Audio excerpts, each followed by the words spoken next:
ಈಗ ಮೊಬೈಲ್ ರೋಗ ಆಗ್ಬಿಟ್ಟಿದೆ. ಈ ಮೊಬೈಲ್ ರೋಗ ಏನು ಒಂದು ಸಂಕಟವಾಗಿದೆ ನಮ್ಮ ಸೊಸೈಟಿಯಲ್ಲೇ, ಸಮಾಜದಲ್ಲೇ ಸಂಕಟವಾಗಿದೆ.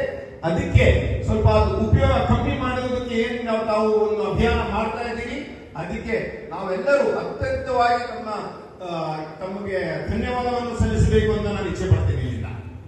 ಯಾಕಂದ್ರೆ ಅದು ಒಂದು ಮತ್ತೆ ಪ್ಲಾಸ್ಟಿಕ್ ಮುಕ್ತ ಏನು ಕೆಲಸಗಳು ಮಾಡಬೇಕು ಅಂತ ಹೇಳ್ತಾ ಇದ್ದಾರೆ. ಅದು ಒಂದು ಒಳ್ಳೆ ಕೆಲಸ. ನಮ್ಮೆಲ್ಲರಿಗೂ ಏನಾಗ್ತಾ ಇದೆ ಅಂದ್ರೆ ಮಲ್ಕೊಳ್ಳೋದು ಕಮ್ಮಿ ಆಗ್ತಾ ಇದೆ. ಯಾಕಪ್ಪ ಕಮ್ಮಿ ಆಗ್ತಾ ಇದೆ? ಮೊಬೈಲ್ ಕೈಯಲ್ಲಿದೆ, ಮೊಬೈಲ್ ನೋಡ್ತಾ ಕೂತ್ಕೊಳ್ತಾ ಇದ್ದೀವಿ. ಎಲ್ಲರೂ ಅಷ್ಟೇ, ಯಾರಾದ್ರೂ ಇರಲಿ. ನಾವು ಈಗ ಸಾಗರ್ ಅವರು ಹೇಳಿದ್ರು, ಮಕ್ಕಳಿಗಿನ ಈ ರೋಗ ದೊಡ್ಡವರು ಕಾಡ್ತಾ ಇದೆ. ದೊಡ್ಡವರೇ ಜಾಸ್ತಿ ಮೊಬೈಲ್ ನೋಡೋದು, ಹೌದಲ್ವಾ? ಮೊಬೈಲ್ ಇಲ್ಲ ಅಂದ್ರೆ ನೀವು ಹೆಂಡತಿ ಮಕ್ಕಳನ್ನು ಬಿಟ್ಟು ಹೋಗ್ಬೋದು, ಆದ್ರೆ ಮೊಬೈಲ್ ಬಿಟ್ಟು ಯಾವನು ಮನೆ ಬಿಟ್ಟು ಹೋಗೋದಿಲ್ಲ, ಯಾರು ಹೋಗಲ್ಲ, ಹೌದಲ್ವಾ? ಅದು ನಾವು ಸೇರಿಸಿ ಎಲ್ಲರೂ ಅಷ್ಟೇ, ಎಲ್ಲರೂ ಒಂದೊಂದು ರೋಗ ಆಗಿದೆ. ನಾವು ಏನ್ ಮಾಡ್ಬೇಕಂದ್ರೆ ಮೊಬೈಲಿಂದ ನಾವು ರಾಜಕಾರಣಿಗಳು, ನಾನು ಎಲ್ಲರೂ ಫೋನ್ ಎತ್ತೀನಿ, ಎಷ್ಟು ಗಂಟೆಗಾದ್ರೂ ಮಾಡಿದ್ರು ಫೋನ್ ಎತ್ತೀನಿ. ಯಾಕಂದ್ರೆ ಫೋನ್ ಜೋಬಲ್ಲೇ ಇರ್ತದೆ, ಯಾವಾಗಲೂ ಫೋನ್ ಎತ್ತೀನಿ. ಇವಾಗ ನಾವು ಮೊಬೈಲ್ ಕಮ್ಮಿ ಮಾಡಿ ಬೇರೆ ಕಡೆ ಇಟ್ಟಿದ್ರು ಕಷ್ಟ ನಮಗೆ, ಹೌದಲ್ವಾ? ಅದಕ್ಕಾಗಿ ನಾವು ಮೊಬೈಲ್ ಅನ್ನ ಹೆಂಗೆ ಒಳ್ಳೆ ತರದಲ್ಲಿ ಯೂಸ್ ಮಾಡ್ಬೇಕಂತ ನಾವು ಒಂದು ಪ್ರಾಕ್ಟೀಸ್ ಮಾಡ್ಬೇಕಷ್ಟೇ. ಮೊಬೈಲ್ ಇರಬೇಕು, ಮೊಬೈಲ್ ಬಿಟ್ಟು ಹೋಗಕ್ಕಾಗಲ್ಲ. ಈಗ ಅದೊಂದು ರೋಗ ಸ್ವಾಮಿಗಳೇ, ಏನು ಮಾಡಕ್ಕಾಗಲ್ಲ. ಯಾರು ದೇವರು ಬಂದ್ರು ಏನು ಮಾಡಕ್ಕಾಗಲ್ಲ. ಮೊಬೈಲ್ ಗ್ಯಾರಂಟಿ ನಾವು ಯೂಸ್ ಮಾಡ್ತಾನೆ ಇರ್ತೀವಿ, ಹೌದಲ್ವಾ? ಆದ್ರೆ ಅದು ನ್ಯೂಸ್ ಪೇಪರ್ ಇದ್ದಂಗೆ, ಅದರಲ್ಲಿ ಬಹಳ ಇನ್ಫಾರ್ಮೇಶನ್ ಬರ್ತದೆ.